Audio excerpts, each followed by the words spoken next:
Dios les bendiga, bienvenidos. La manifestación de la salvación universal es otra de las visiones del libro de Isaías para un futuro mejor. Vamos a estarla desarrollando y vamos hacia nuestra introducción que nos dice cómo la salvación universal es el tema principal en las revelaciones del profeta de Isaías. En ella se proyecta la salvación como el objetivo primario de la misericordia de Dios para toda la humanidad. Isaías 26 del 1 al 3. Dios no solo salva de las garras opresoras del enemigo, sino también de las perturbaciones emocionales que produce una vida separada de Dios en la conciencia humana. La salvación es un don maravilloso de la gracia de Dios dada por causa de la impotencia humana para lograrlo. Por eso nos dice Isaías 45:22, mirad a mí y sed salvos todos los términos de la tierra, porque yo soy Dios y no hay más. Primer punto, vemos que es la selección del Redentor y declaración de propósitos. El Redentor es investido con autoridad. Vamos a estar en el capítulo 49 a partir del verso 5 que nos dice: ahora pues, dice Jehová, el que me formó desde el vientre para ser su siervo, para hacer volver a él a Jacob y para congregarle a Israel, porque estimado seré en los ojos de Jehová y el Dios mío será mi fuerza. Esta palabra que se va a desarrollar es el trasfondo, fue en el trasfondo histórico de Dios tratando con la renovación del pacto de redención con su pueblo. Esto fue tras el cautiverio babilónico, y esto lo está haciendo Dios a pesar de la infidelidad de su pueblo Israel. El tema de la salvación es transmitida al profeta en términos divinos. Es Dios como autor de ella quien toma la iniciativa para llevarla a cabo, y en su sabiduría eterna escoge al instrumento que la ha de traer. Por eso este verso dice: Él me formó desde el vientre para ser su siervo. La preordenación divina es uno de los métodos que Dios usa. Lo usó con Jeremías 1:5 cuando le dijo: antes que te formase en el vientre te conocí, y antes que nacieses te santifiqué, te di por profeta a las naciones. De manera que Dios no ha puesto la salvación en juego con la voluntad o la capacidad humana en ella, sino que ha hecho decisiones que aseguran la consumación de su plan redentor. Como Dios apartó a Israel para ser su siervo, también lo hace con la persona de Cristo, a quien separó desde el vientre de su madre para hacer volver a él a Jacob y para congregarle a Israel. Es esta acción soberana de Dios o testimonio del cielo que respalda y afirma al Hijo. Mateo 3:17, recuerden cuando le dijo su padre: este es mi Hijo amado, en el cual tengo complacencia, como el ungido para ejecutar el plan redentor. Esta unción celestial es la que dignifica la persona del Redentor con autoridad sobrenatural, nos dice Hechos 10:38. Dios es glorificado en la vida del Hijo. en la persona de Cristo vemos cómo se combinan tanto la voluntad de Dios como la necesidad humana de redención. Hechos 4, 27, 28. Punto B. Características de su misión redentora. Verso 6. Dice, poco es para mí que tú seas mi siervo para levantar las tribus de Jacob y para que restaures el remanente de Israel. También te di por luz de las naciones para que seas mi salvación hasta lo postrero de la tierra. La misión del escogido de Dios comenzó con la restauración de Israel. Dios quiere que su pueblo se vuelva a Él. En la primera parte de este verso que acabo de leer, se revela el rechazo al Mesías, estimado Él por el Padre, pero rechazado por el pueblo. Esta declaración de confianza de Isaías 49, 5 en la segunda parte, donde dice, porque seré en los ojos de Jehová y el Dios mío será mi fuerza, porque seré estimado en los ojos de Jehová y el Dios mío será mi fuerza, viene después de Isaías 44, donde dice, yo dije, por demás he trabajado, en vano y sin provecho he consumido mis fuerzas, pero mi causa está delante de Jehová y mi recompensa con mi Dios. Vemos que el Mesías no niega lo que siente. Él declara su desaliento. Tenemos que ver que Israel no ha sido tarea fácil.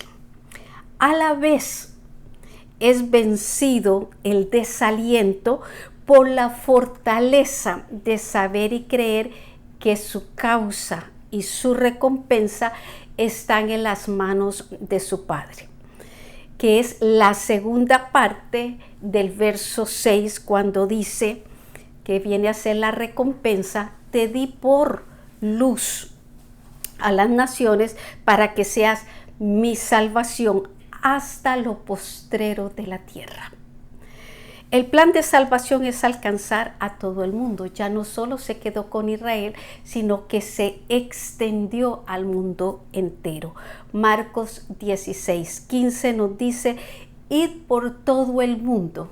Jesús le estaba diciendo esto a sus discípulos y predicad el evangelio a toda criatura.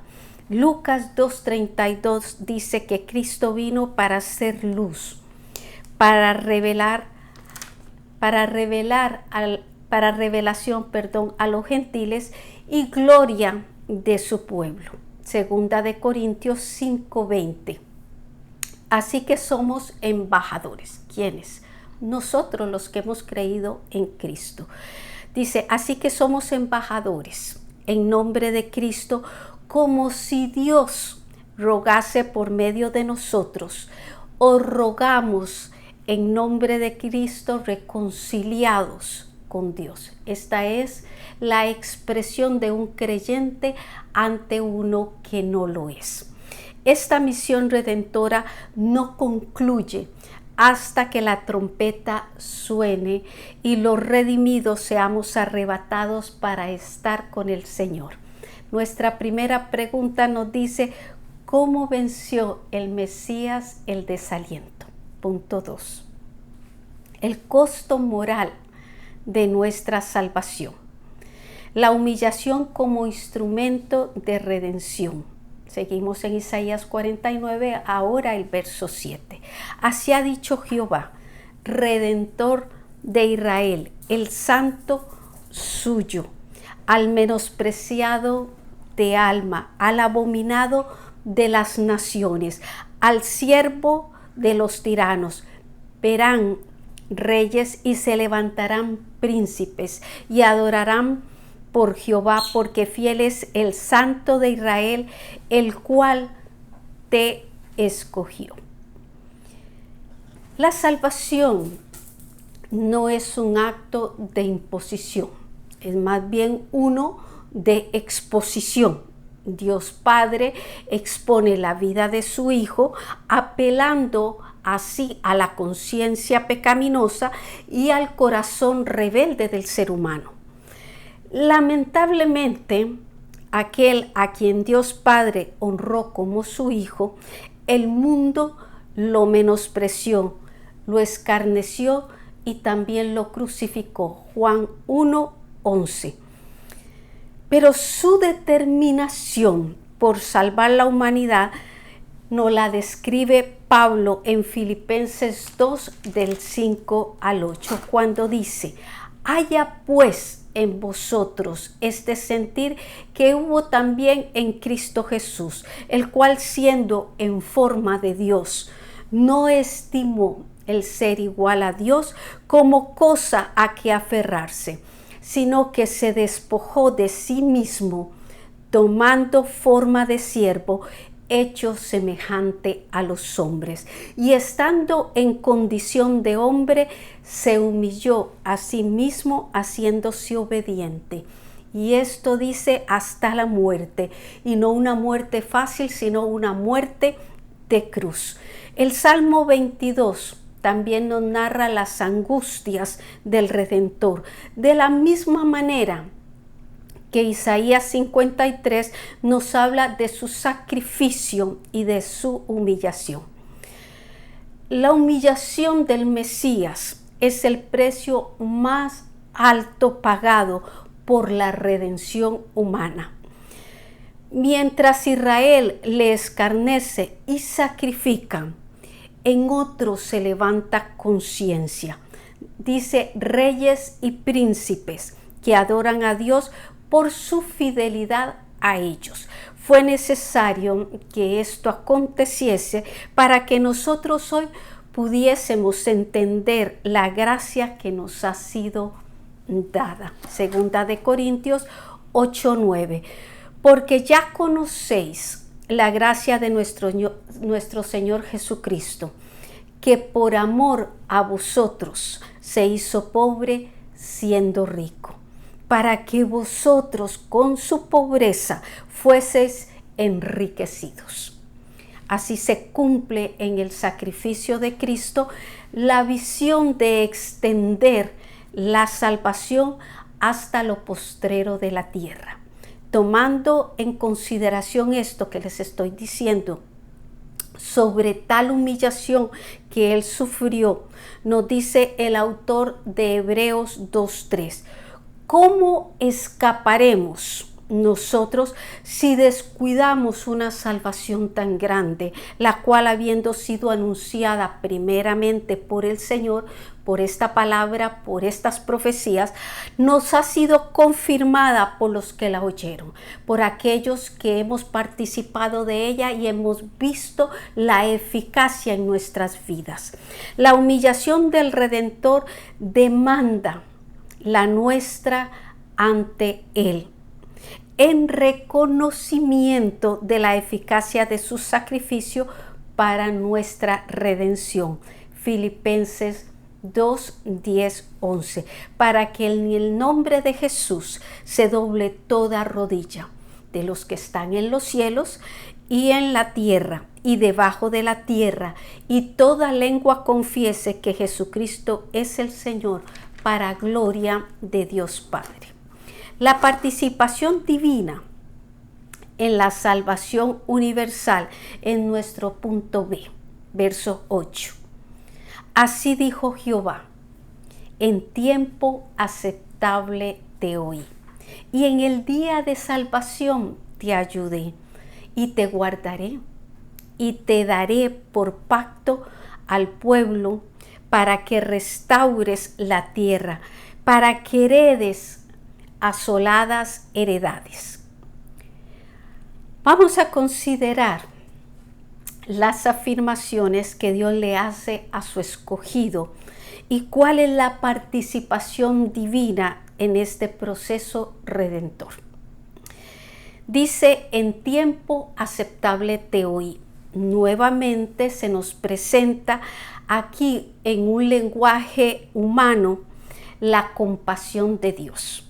De manera que la primera participación divina se da en respuesta a la voz de los que le claman a Él. Salmo 34, 6 nos dice: como este pobre clamó y le oyó Jehová y lo libró, dice, de todas sus angustias. Y todo esto se da en el día de salvación, o sea, en el tiempo urgente del alma, para el alma, o del alma, como quieran decirlo. A esto le siguen 3 tiempos de acción divina. 1, dice, te ayudé. 2, te guardaré. Y 3, te daré por pacto. Eso significa que podemos contar con la agenda, con la ayuda y con la protección de Dios, sabiendo que seremos colocados en posiciones que jamás hemos soñado. Deuteronomio 28, 13. Te pondrá Jehová, dice, por cabeza y no por cola, y estarás encima solamente y no estarás debajo. Si la condición obedeciere los mandamientos de Jehová tu Dios, que yo te ordeno hoy para que los guardes y los cumplas. Otra vez nos encontramos con la visión universal en la promesa que se da acá, donde dice: para que restaures la tierra, para que heredes asoladas heredades. Cuando la salvación universal llegue a su consumación, los poderes de este mundo pasarán a manos de los redimidos. Salmos 37, 39. Y hemos llegado a nuestra segunda pregunta. ¿Qué demanda la humillación del Redentor? 3. Bendiciones de la salvación universal. La liberación como objetivo inicial, verso 9. Para que digas a los presos: salid, y a los que están en tinieblas: mostraos. En los caminos serán apacentados, y en todas las alturas tendrán sus pastos. Dios garantiza un tratado de paz universal, la paz entre Dios y los hombres. En su pacto hace provisión para que las almas cautivas sean liberadas. Isaías 9:2.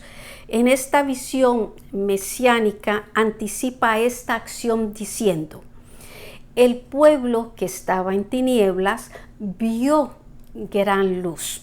Los que moraban en la tierra de sombra de muerte, luz les resplandeció sobre ellos. El Señor es la luz del mundo, y el que le sigue no andará en tinieblas. Recordemos la liberación que tiene lugar cuando el Redentor muere, de acuerdo a la visión que Pedro tiene, cuando Jesús descendió al Seol y sacó de allí las almas de los justos que habían estado esperando en la promesa de salvación. Las prisiones de oscuridad no solo atan las almas de los muertos, sino también de los que viven ignorando el plan de salvación.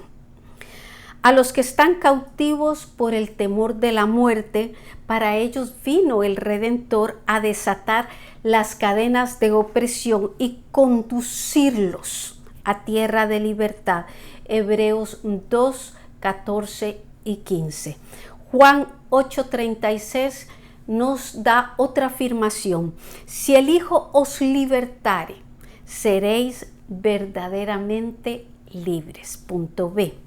La provisión divina como evidencia de su misericordia. Verso 10.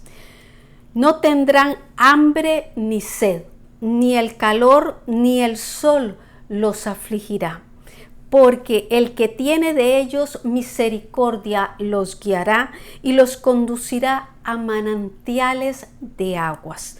Los que alcanzamos salvación tenemos una promesa de la provisión de parte de Dios. La salvación, ¿qué hace? Dice, nos libera del pecado. Restaura nuestra relación con Dios. Nos asegura una vida libre de ansiedades y nos capacita para disfrutar a plenitud los bienes que Dios en su amor nos permita. Una demostración de ese cuidado lo vemos cuando el Señor multiplicó los panes y los peces para saciar la necesidad de aquella multitud, y así alimentó a más de 5,000 personas, nos dice la palabra en Mateo 14, del 13 al 21. La misericordia de Dios conduce a los suyos, dice, a manantiales de aguas. Verso 11, y convertiré en camino todos mis montes, y mis calzadas serán levantadas. Los caminos en este mundo, tenemos que reconocerlo, están llenos de obstáculos y de experiencias difíciles.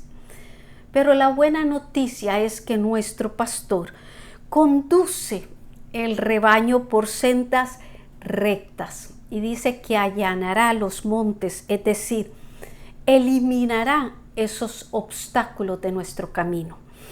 En su fiel cumplimiento de sus promesas, el Señor mismo estará con nosotros, de manera que ninguna dificultad impida nuestra marcha gloriosa, victoriosa también. Salmo 32:8. Te haré entender y te enseñaré el camino en que debes andar. Sobre ti fijaré mis ojos. Y aquí yo estoy con vosotros todos los días hasta el fin del mundo. Mateo 28:20. Punto C. La celebración de la salvación. Verso 12. He aquí, dice, estos vendrán de lejos, y he aquí estos del norte y del occidente, y estos de la tierra de Sinim. Este verso nos presenta un cuadro de la gran reunión de todos los pueblos, como nos dice Juan en Apocalipsis 7, del 9 al 10. Dice, después de esto miré, y aquí una gran multitud, la cual nadie podía contar, de todas las naciones, tribus, pueblos y lenguas, que estaban delante del trono y en la presencia del Cordero, vestidos con ropas blancas y con palmas en las manos, y clamaban a gran voz diciendo, la salvación pertenece a nuestro Dios, que está sentado en el trono, y al Cordero. Esta celebración de júbilo tiene como inspiración la salvación dada por la sangre del Cordero. Verso 13. Cantad alabanzas, oh cielos, y alégrate la tierra, y prorrumpir en alabanzas, oh montes, porque Jehová ha consolado a su pueblo, y de sus pobres tendrá misericordia. Cantan el cántico de Moisés, siervo de Dios, y el cántico del Cordero, diciendo, grandes y maravillosas son tus obras, Señor Dios Todopoderoso. Justos y verdaderos son tus caminos, Rey de los santos. ¿Quién no te temerá, oh Señor, y glorificará tu nombre? Pues solo tú eres santo, por lo cual dice, todas las naciones vendrán y te adorarán, porque tus juicios se han manifestado. Apocalipsis 15, 3 y 4.